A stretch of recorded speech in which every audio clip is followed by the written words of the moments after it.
So here at Trinity, before we get into the sermon, for those that might be guests with us, welcome, by the way, we have what's called a Worldview segment. You say, well, what's a Worldview segment? Why do you do a Worldview segment?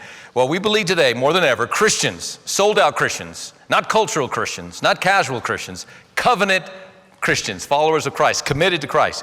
We believe today, more than ever, you need to be informed about what's happening in the world. Why? We say it this way: informed so you could pray, to know what to pray about, so that you could be empowered to act. Through that praying, you can be empowered to do something. I want to talk about the great American gratitude shortage. So if you've been awake for the last few years, you know America has experienced temporarily shortages in everything from eggs, lumber, baby formula, Adderall, semiconductors, right? And so basically, if you needed something, it was buried somewhere in a warehouse next to Jimmy Hoffa probably. But I discovered the rarest commodity in this nation right now. It's not gold, it's not diamonds, it's not Chick-fil-A sauce on Sunday afternoons. The rarest commodity in America is gratitude. So once again, plenty of toilet paper, you can find hand sanitizer, you can find a Taylor Swift concert ticket if that's your thing, if you're willing to sell one of your kidneys, right? But try to find gratitude. Godspeed with that. So only in America can we watch people stand in line for 7 hours just to save $20 on an air fryer, hence Black Friday. And then 30 minutes later, they're fist fighting over a parking space, honking at someone's grandma yelling, "Hey lady, where'd you get your driver's license?" Right? Right before they go home and they snap a picture of the turkey and they post grateful, blessed, thankful, hashtag too blessed to be stressed, right?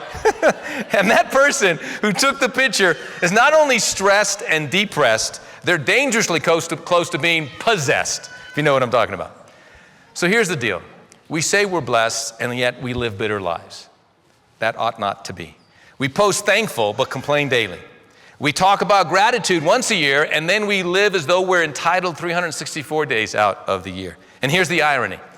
We have more conveniences today, more comfort, more technology. There's a more abundance of everything in our civilization today than at any point in time in human history.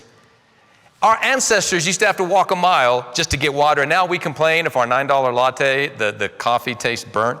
We have refrigerators that are full and hearts that are filled with complaints.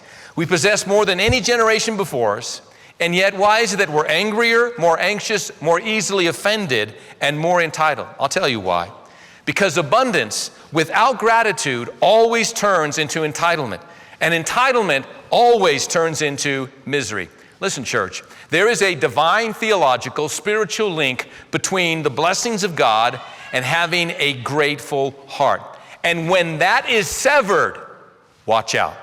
The Apostle Paul in Romans chapter 1, verse 21 said it this way: although they knew God, they neither glorified him as God nor gave thanks.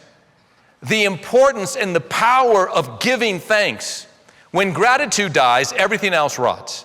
And the erosion of thanksgiving always leads to being thankless. It always leads to the erosion, the decay of society. Imagine the greatest theologian that's ever lived, the Apostle Paul. He linked apostasy, because Romans 1 is talking about a great apostasy. And he links it to not having a thankful heart. And why is that? Because a thankless nation, it becomes a godless nation, and a godless nation becomes a hopeless nation. So let me say it plainly as I can. America doesn't need another stimulus check. America needs a gratitude check. We should be the most thankful people on the face of God's green earth because of the abundance of blessings that the Lord's bestowed over us.